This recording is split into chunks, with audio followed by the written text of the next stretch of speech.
The Arizona Attorney General is suing a Chandler drug company, accusing them of paying doctors to prescribe thousands of doses of its opioid painkiller. Insys Therapeutics makes an oral spray version of the powerful drug fentanyl.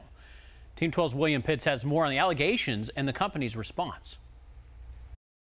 The Arizona Attorney General's office is accusing Insys of deceptive sales and marketing practices, and also of paying 3 doctors here in Arizona to prescribe its opioid products. The drug Subsys. It's an opioid mouth spray, fast acting. This is not just any opioid. We're talking about fentanyl. So we're talking about a highly addictive, a highly potent substance. I mean, this is the stuff that killed Prince, essentially. Attorney General Mark Brnovich says the drug's maker, Insys, was giving doctors speaking fees in exchange for prescribing Subsys. You have 3 doctors here in Arizona that were responsible for about 2/3 of the prescription.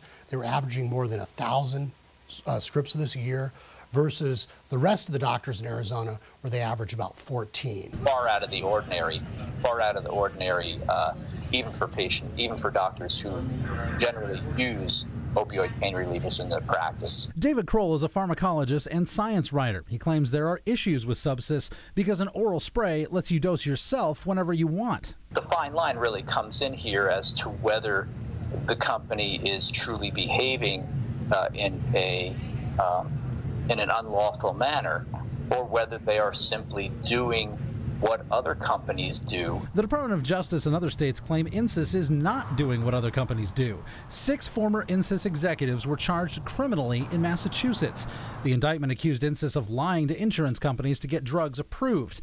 And federal officials even accused them of hiring a former stripper as a sales rep to make it easier to close deals. You got a Chandler-based company that's putting their corporate profits above the citizens and our community. Insys is not responding to our request for comment on the latest accusations, but in June the company told NBC News that it continues to cooperate with all relevant authorities in its ongoing investigations, and that it's committed to complying with laws and regulations that govern the promotion of our products.